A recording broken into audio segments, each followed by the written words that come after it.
English मीडियमच्या वगैरे शाळा उपलब्ध असतात, पण खेडेगावामध्ये अशा शाळा उपलब्ध नसतात. मग त्यामुळे काय होतं की खेडेगावातील जे पालक आहेत ते आपल्या मुलांना शहरामध्ये शिकण्यासाठी पाठवतात.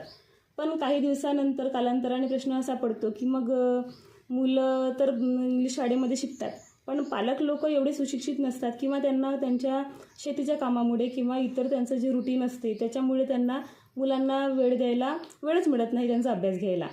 मग अशा वेळेस आपण आपल्या मुलांची योग्य पद्धतीने शिक्षणामध्ये मदत कशी करू शकतो किंवा त्यांची पूर्वतयारी आपण आतापासूनच, आता शाळा सुरू व्हायला अजून 1 महिना वेळ आहे, काही ठिकाणी 15 दिवस वेळ आहे, तर अजूनही वेळ गेलेली नाही आहे. आपण लहान मुलांची तयारी कशी करून घेऊ शकतो ते आज आपण बघणार आहे. तर पूर्व प्राथमिक वर्गातील जे मुलं असतात त्याच्यामध्ये सर्वात लहान वयोगट असतो आपल्याकडे तर प्ले ग्रुप किंवा मग नर्सरी, म्हणजेच 2.5 ते 3.5 वर्षाची मुलं. आता ही मुलं